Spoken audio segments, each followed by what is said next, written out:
Dans cette vidéo un petit peu particulière, vous verrez l'interview que j'ai réalisée d'une compositrice contemporaine. Elle s'appelle Linda Buckley, elle est irlandaise, et j'ai eu le plaisir d'analyser sa pièce Fall Approaches dans le cadre de la saison des concerts de l'Orchestre National Auvergne Rhône-Alpes. Si vous voulez voir la vidéo d'analyse, le lien se trouve en description de cette vidéo, de même qu'un lien pour écouter la pièce. Je suis vraiment ravi de vous montrer cette interview parce que d'habitude, quand j'analyse une symphonie de Beethoven ou de Mahler, je n'ai malheureusement pas l'occasion de dialoguer avec le compositeur sur les choses qui ressortent de mes analyses pour vérifier le bien fondé de ce que je découvre. Et puis en l'occurrence ici, il s'agit d'une pièce inspirée par l'Islande, pays très cher à mon cœur, où j'allais passer 1 mois et demi dès le lendemain de l'interview. Et c'est une pièce qui tire particulièrement son inspiration des rimur, les chansons de gestes islandaises dont la pratique remonte au Moyen-Âge. J'ai donc pris contact avec elle, dans le but dans un premier temps d'avoir accès à la partition de Fall Approaches, mais en plus de m'envoyer cela, Linda Buckley m'a également transmis des enregistrements et sa thèse de doctorat en composition dans laquelle elle développe les principaux éléments de son style et dans laquelle elle explique entre autres les intentions qui résident dans la composition de Fall Approaches, d'abord écrite pour chœur, puis quelques années plus tard transcrite pour cordes. J'en ai profité pour lui demander si elle serait d'accord pour m'accorder une interview en vidéo, ce qu'elle a gentiment accepté. Je la remercie vivement pour cela et j'espère que ça vous intéressera autant que cet échange m'a intéressé. Allez, c'est parti. You wrote Fall Approaches several years before you first went to Iceland, isn't it? That's right. Yeah, it was in 2006 or 2007? 2007, okay. What were your references then regarding Iceland? Was it the music? Was it the weather? Was it the literature? Was it what was it? And where does this fascination that you have with Iceland come from? I've been fascinated with Iceland for a very long time, and I can't put my finger on why exactly that is. I think it's very much instinctual. Growing up, I was very interested in the work of people like Björk and Sigur Rós and sort of the indie scene coming out of Iceland. And then later learning about composers like Anna Thorvaldsdóttir and just that sense of expanse and a sense of landscape that you can almost hear in the music. And I know it's talked about a lot in Icelandic music. And I think the composers themselves probably think, okay, well, we've talked about it enough, the connection to landscape, but I actually felt it very early on. And I connect with it myself because I'm from a very isolated rural peninsula in the south of Ireland, which is looking out into the Atlantic Ocean. So I think I felt a connection to Icelandic music and Icelandic people and landscape early on. Mm-hmm. And do you think that the Icelandic music that you're quoting now, Björk, Sigur Rós, Anna Þorvaldsdóttir, inspired you in any ways in the way you composed Fall Approaches? I think it probably did in quite indirect, unconscious ways. A sense of immersion is something that I get from a lot of their work, and a feeling of being placed in a situation or a world for a period of time. So I'm very interested in kind of building a very immersive sound world where you emerge out of it and you feel like you've traveled somewhere, you've been on a journey. And also I think harmonically, there's something about a connection to early music or modality that is a thread through this work as well. Yeah. Yeah, personally, I think that the cluster harmonies in the string version with the dissonances in the strings, it reminds me a lot of Vespertine album from Björk, with all this modal writing and the dissonances that don't necessarily end up with consonances. And the soft dissonances, which is very typical of her writing. Absolutely, and it's interesting that you mentioned that record because that record had a huge influence on me, even in the sort of use of timbres like harp and sort of music boxes and glockenspiels and that kind of, metallic percussion. But I think there's almost a kind of a folk or early music influence in there as well, in modality. And as you say, suspensions that seem to not really resolve, that just seem to continue. And that kind of feeling of yearning that you get from a suspension that doesn't get resolved is something that you hear a lot in Fall Approaches. And is something that I definitely would have connected with in early works of Björk like Vespertine. for sure. And also I found another relation with Icelandic music was with Sigur Rós, with the end of the piece where you build up slowly build up a climax. I think it reminded me of lots of Sigur Rós songs with slow build-ups to explosion of ecstasy, and which is at the same time ecstasy and pain. Yeah. I mean, I know that about a lot of post-rock. I mean, you see it in people like Mogwai, or you see it in Godspeed You, Black Emperor. Godspeed You, Black Emperor, Silver Mount Zion. That sense of incremental cumulative build that you almost don't kind of notice it creeping forwards, and then you get to this kind of massive ecstatic point. And it was interesting in the earlier version of the piece. For me, it was obviously choral, vocal, that coincides with these very ecstatic kind of electronic vocal samples and things as well. Yeah. So you first went to Iceland in 2014, right? Right. Yeah. In which season was it? Was it in fall? It was August, actually, August 2014. So it was for a whole month. It was an artist residency called Gulkistan, so an hour and a half east of Reykjavik in Lugavatn by the lake there. And it was really incredible because it was so kind of isolated and so rural. And then to travel through the black sands of Vik, and the Northern Lights happened when we were there and all that. So it was just a really magical time. And, you know, the 1 hour of semi-darkness where you have 23 hours of light pretty much, which was just, you get a kind of a soft pink happening in the middle of the night, and then it just comes back to daylight. But all of that was so inspiring. But it almost was like a kind of a confirmation when I was there of everything I had felt about the place. It was like, here it is, and here's, you know, how I imagined it. It even surpassed my expectations. But while we were there as well, the volcano Barda Bunga started to erupt. So that was very kind of monumental thing to happen, where I loved how the local people there were very kind of excited about it. And it was in a safe place. It wasn't near, you know, people living nearby or anything like that. So, but they were saying, you know, nature's expressing herself. You know, there's this lovely idea of the power of nature and kind of respect for it, which I really connect with as well. So Iceland did meet your expectations when you finally saw it. And would you, now that you really been to Iceland, would you write Full Approaches the same way that you did before knowing it, or would you write it differently?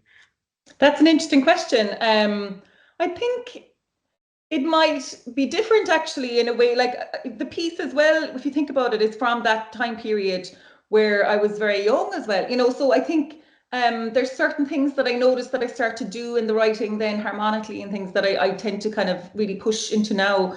But I was trying things out at that time as well, when I was still in my 20s, you know, so a young composer really. And I think I probably would approach it slightly differently now, I think. So you would approach it because your style evolved, and not because you know Iceland better? I think both reasons. Both reasons, yeah. Okay. So what did you know about the rimmer when you composed the piece? I had heard recording of Steindor Andersen. So that was my main basis. I hadn't a lot to go on really, but I knew that there was something very beautiful and strange and ancient about it, in the sense of communal activity, people coming together at night, and the kind of mesmerizing, hypnotic rhythm of the chant was very inspiring to me. And I suppose in the piece, that's why you have often quite clear, simple declamation of rhythm. It's not trying to do anything very complex rhythmically, especially early on. So it's about kind of just clear statement, which I suppose is inspiring to me from the Rimmer. So you knew his work with Sigur Rós, or also his a cappella singing of the Rimmer, the basic Rimmer? I think my way in was through Sigur Rós, and then I discovered his own work separately to that, which was really okay. Okay. So let's go deeper into the understanding of the piece. At the beginning, I read your thesis, and you said that you write white note in the thesis regarding the soprano solo part, and then you write white note harmonies with the homophonic choir entry. So what exactly do you mean by white note? Is it some kind of purity? It is purity, and I just mean basically the white notes on the piano as well. So it's just that kind of something modal. It is about purity, and it's about, I suppose for me, in my own background in my family, I would have come from Irish traditional music. So the sense of being in a mode and doing as much as you can within that modal center. So you wrote the piece with a modal writing in mind. Can we relate it to a particular mode? Because for me, I tend to hear some Dorian mode in A, but I'm not exactly sure because it's the degrees. The impression of degrees is very tenuous. It is that really, but I think for me, when I'm working in that situation, I'm more instinctive, and it's just whatever feels right and whatever sounds right. And if I deviate from that, I'm not too strict about staying within a mode. Yeah, okay. So did you also know, or do you know right now, the composer Jon Leifs, which is the main Icelandic national composer from the... Actually, not so well. Okay, because Jon Leifs wrote at the beginning of the 20th century an article saying that a composer who wants to compose national Icelandic music should write in modal writing, modal harmonies, and first and foremost Dorian mode or Phrygian mode, because these are the modes that are most used in the Rimmer. So you're right using that mode. Well, my instinct was right without having any of that background information, so that's good. At the end of the piece, you write in the vocal parts that you want vocal ululations in the throat. I'm not sure I understand what it means. Can you do it? Can you show it to me?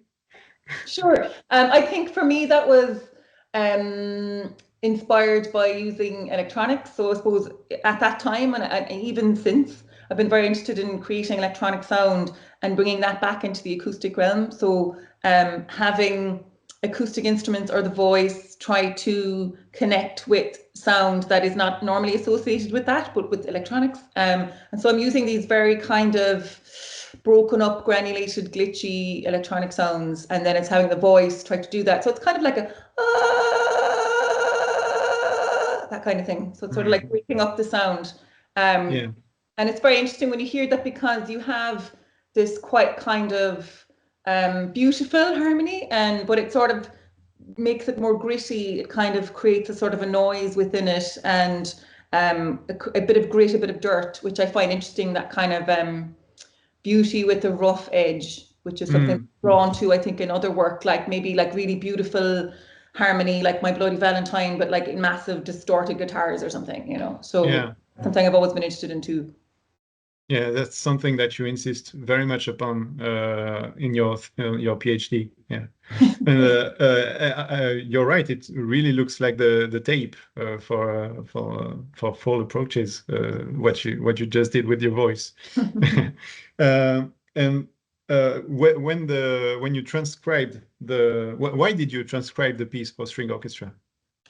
I was approached by the Irish Chamber Orchestra at the time, I think was it 2012, to see if I had any works already for string orchestra. I actually didn't really. And I thought, you know what, this could be an interesting challenge to try to take something that has been vocal and electronic and map that to something string based. So it's kind of like a challenge for me to see, could I really translate electronic sound and vocal sound into the string world? And I think I'm always interested in writing for that sort of a situation with a string orchestra, that I think of it almost chorally as well. So it kind of made sense to do that for me.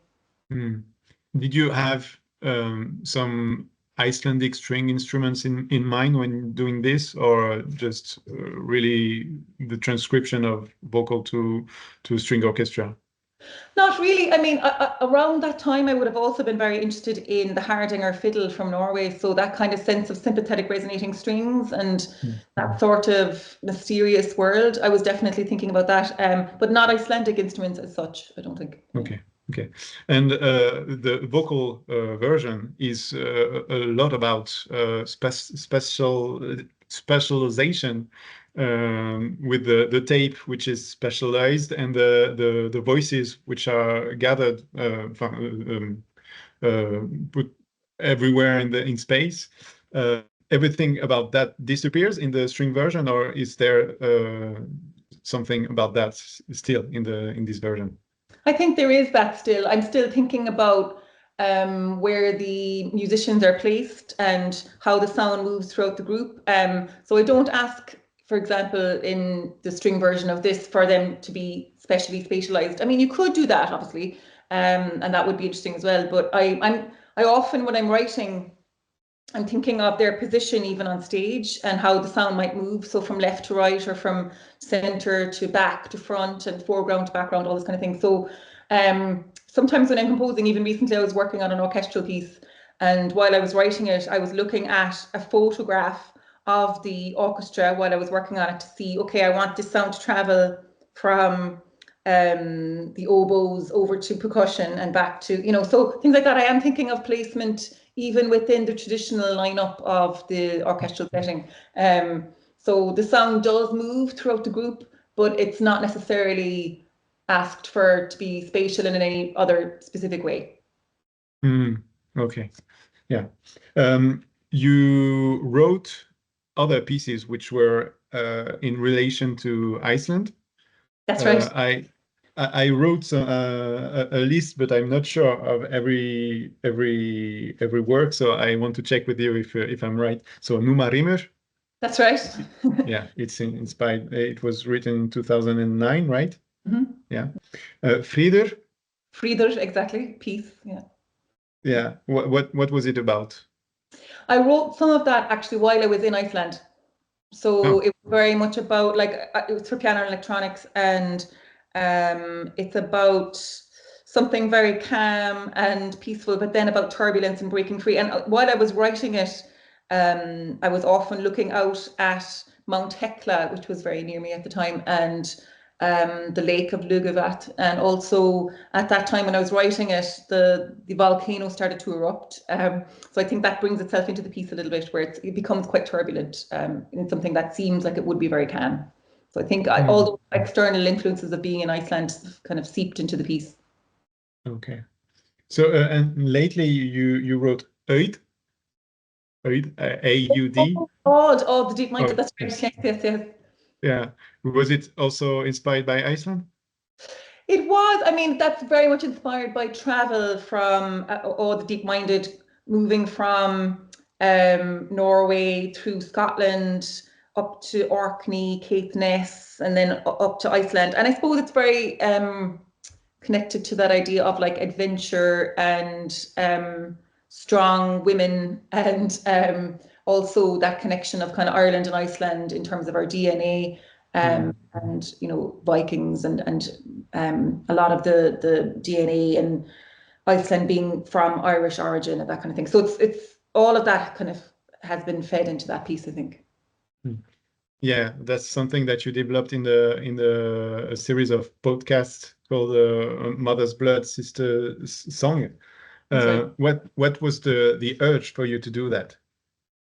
I was always interested. I mean, I was approached by Athena Media to work on them with this program, Helen Shaw, and it was really interesting to just try and find those connections between Ireland and Iceland musically, and as well within our heritage, and those threads. I had always been kind of curious about them, not knowing too much, and then delving into it in more detail and being able to go there and interview people was really an amazing experience. Mm-hmm. And in your works, there is also Jöklar. Jöklar, J O with Oh, Jokter. points. Yes. I pronounce it the Icelandic way, but maybe it's No, you're correct, of course, yeah. so. Was it also inspired by Iceland?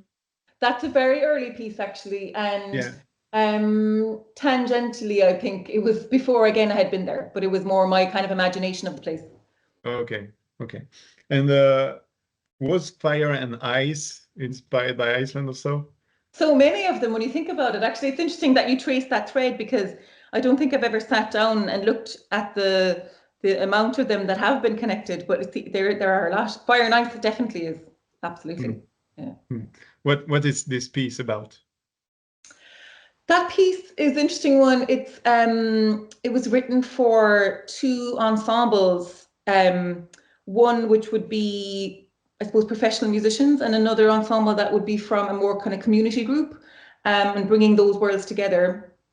And it's about, I suppose, again, that kind of combination of stillness and landscape and expanse, and also turbulence, I think. So it's about kind of bringing those aspects together and kind of morphing between them. And that's an interesting one that you mentioned, actually, because it is absolutely connected to Iceland. And I had been there a number of times when I had written that, so it was very written on hindsight of having been there.